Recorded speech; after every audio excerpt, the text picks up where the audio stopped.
Bonjour, cher Ogouin. Je répète que l'Ogoué entendait par là la terre africaine. Maman est la divinité de l'Ogoué, l'esprit de l'Ogoué. Ogoué, physique, oui, c'est dans ce que vous avez appelé le Gabon. Mais l'Ogoué spirituel, c'est toute l'Afrique. Avec ses 54 champs de force, autour desquels champs de force se sont formés des nations. Comprenez ça comme ça. Nous sommes dans le domaine de l'énergie. Nous n'avons pas besoin de croyances. Et on ne croit pas à une nation. La nation existe, on la voit. On ne croit pas à une ville. La ville est là. On ne croit pas à un village. Le village est là. Mais là où les gens ont décidé de s'agglutiner, c'est simplement que quelque chose vous a attiré là. Si vous ne le saviez pas avant, maintenant vous le savez. Ce sont des champs énergétiques qui sont soit magnétiques, soit électriques, soit électromagnétiques. Et là, l'Afrique a 54 tels champs. Et ces champs sont gouvernés par une autre entité qui est supérieure sur le plan de la hiérarchie à toutes les autres. Quand chaque nation est gouvernée par une entité,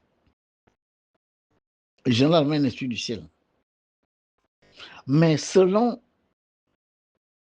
la définition de ce qu'on appelle un pôle planétaire, l'entité qui est responsable d'un pôle planétaire est sur le plan de la hiérarchie supérieure aux autres. Je vous donne un exemple. Mais dans l'armée, il y a des généraux. Général de brigade, 2 étoiles. Général de division, je crois 3 étoiles.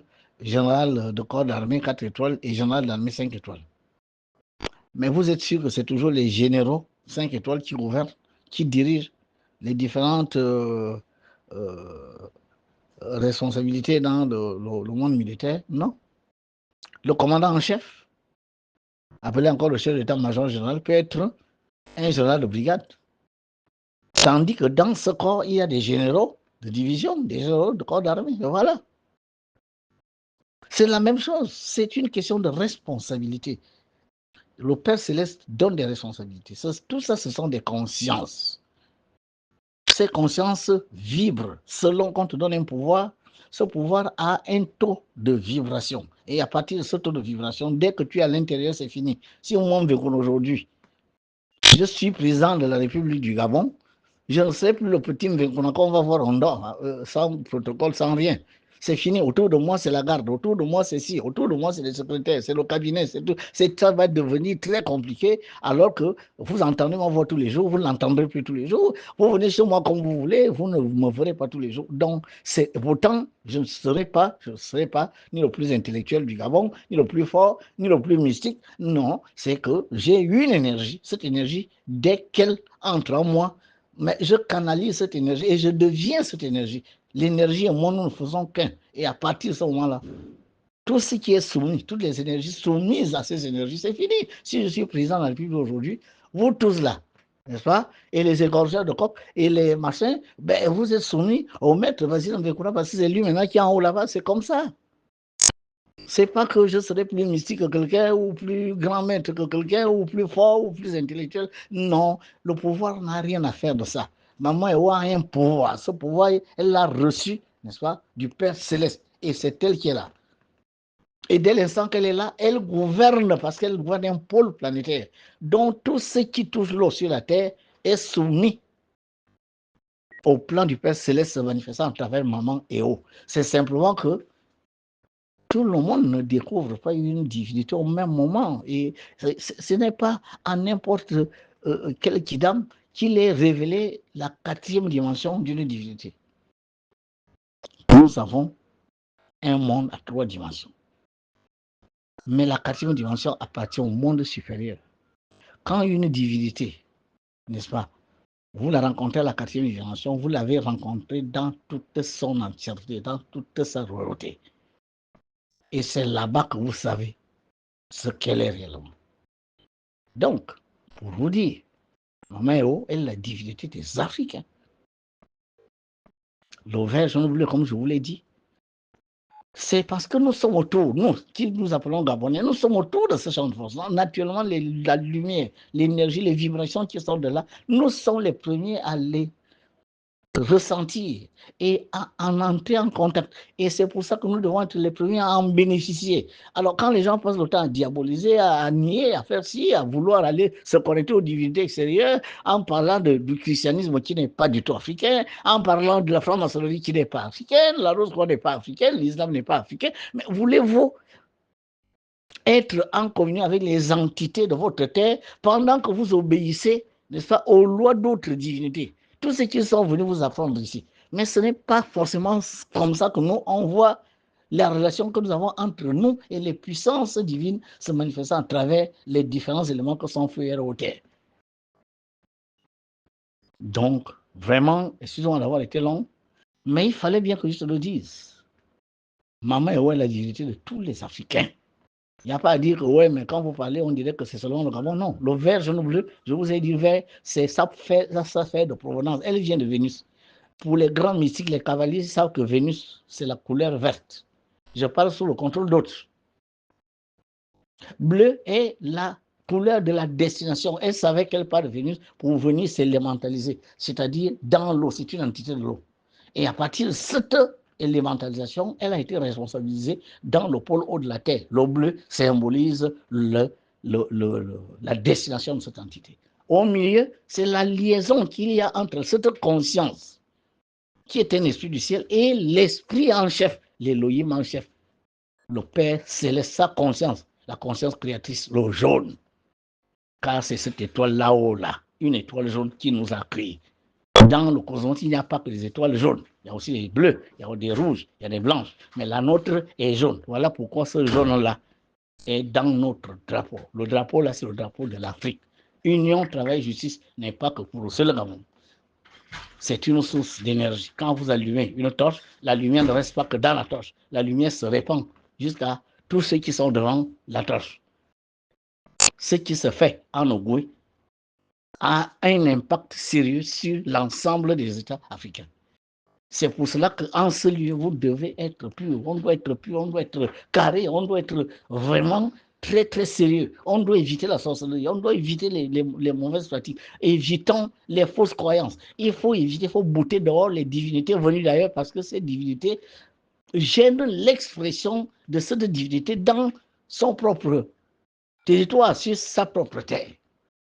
Nous devons l'aider à reposséder sa terre, parce que ce n'est que dans cette communion que nous pouvons profiter des énergies qui sortent de ce champ de force. Ça ne sert à rien de jouer les résistants, en voulant toujours opposer à Maman et oh, les divinités venues d'ailleurs, oh, Jésus dans tout ça, où est Marie dans tout ça, qui vous a appris Jésus?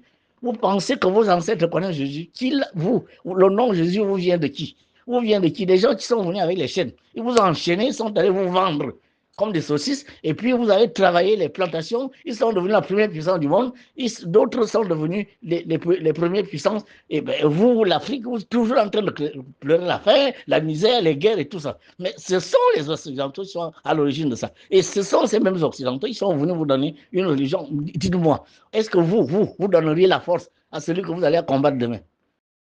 Pendant qu'ils voulaient nous voler nos richesses, ils voulaient nous voler, n'est-ce pas, nos trésors naturels et spirituels. Vous êtes sûr qu'ils seraient venus nous donner quelque chose qui nous rend fort?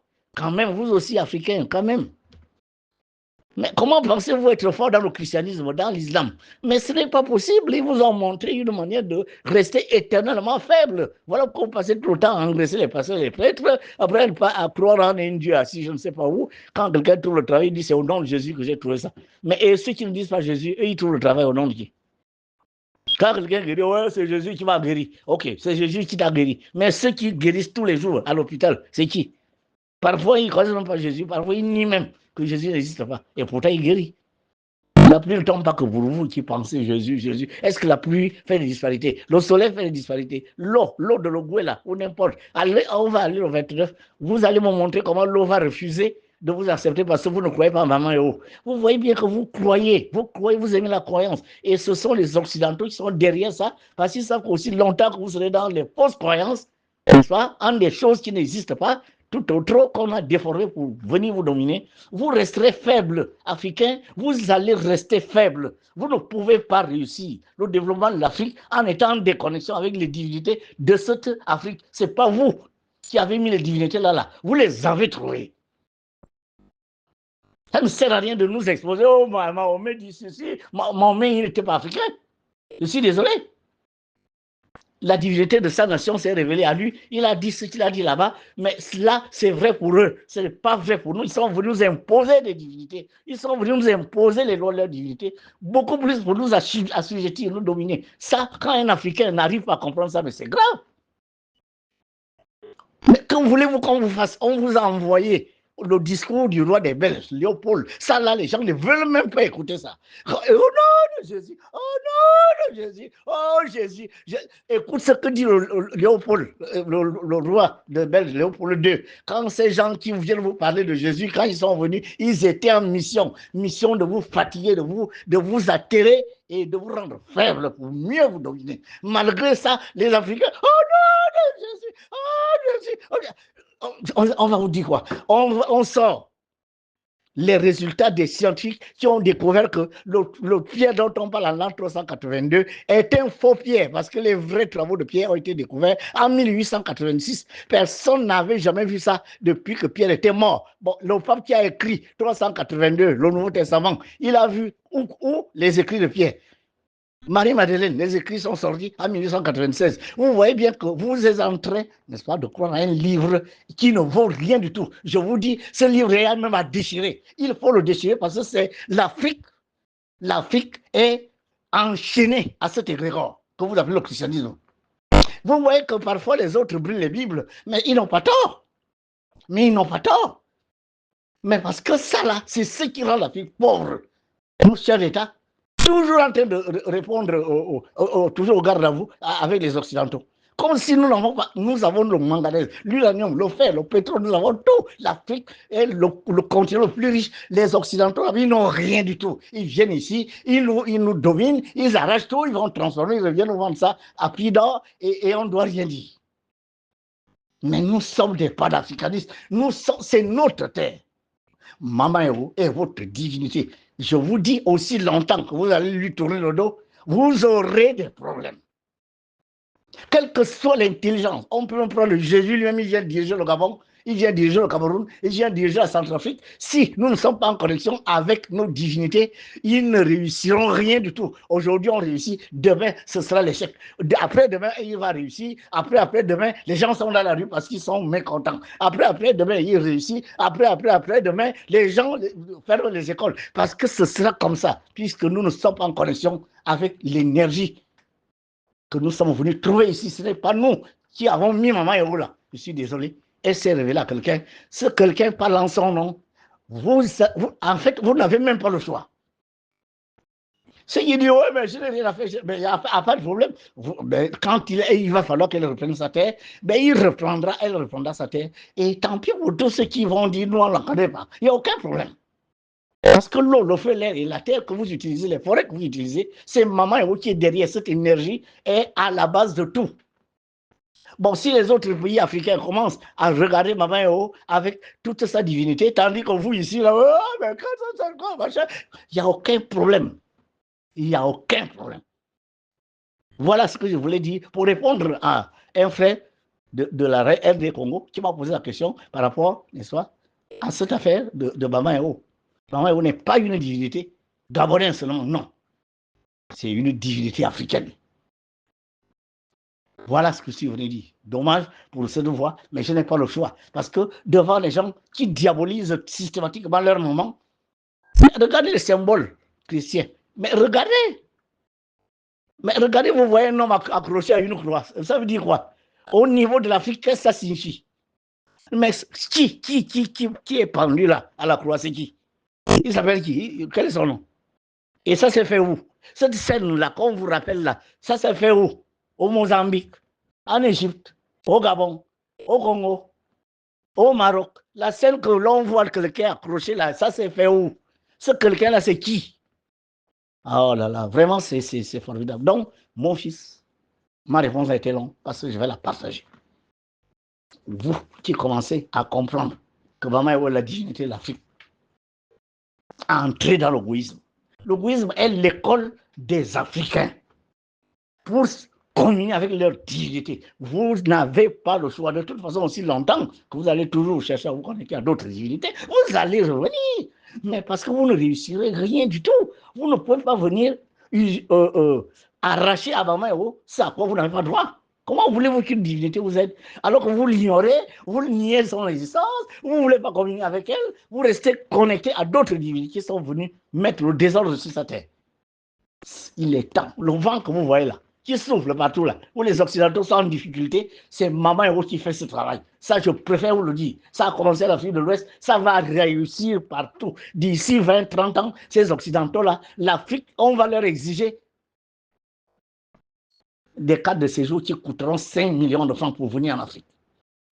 Parce qu'ils n'auront pas de forêt, ils n'auront rien du tout, ils n'auront pas d'animaux, ils n'auront pas les ressources minières, ils vont, pour nourrir leur centrale, ils seront obligés de venir en Afrique. Comme ils ont les armes pour venir s'imposer, parce que dès qu'on dit on ne veut pas, on amène les armes, ces armes-là, tôt ou tard, vont se retourner contre eux-mêmes.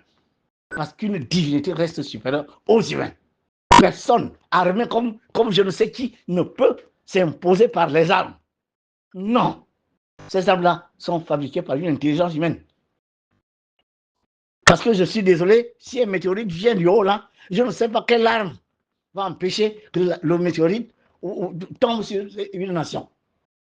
Alors, les inondations, les volcans, vous avez quoi contre ça? Et les accidents et tout ça, alors? Et la mort. Ben, pendant qu'on y est, allez aussi régner par les armes en disant je ne meurs pas.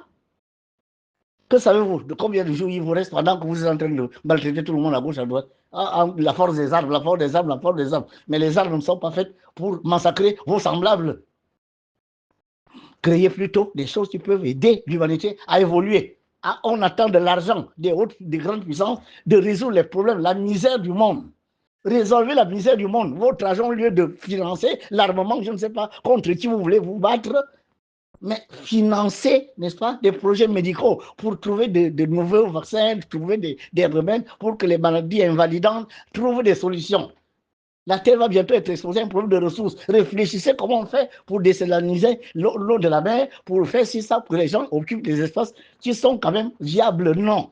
Que chercher les armes, les armes, les armes. On domine là par les armes. Mais les armes, vous allez finir par vous détruire vous-même. Donc, excusez ce temps, mais c'est de temps en temps comme ça que Maman Héros parle à travers moi. Quand, à un moment donné ou un autre, elle se rend compte que ses filles et fils sont toujours maintenus dans les garments. Père sur vous.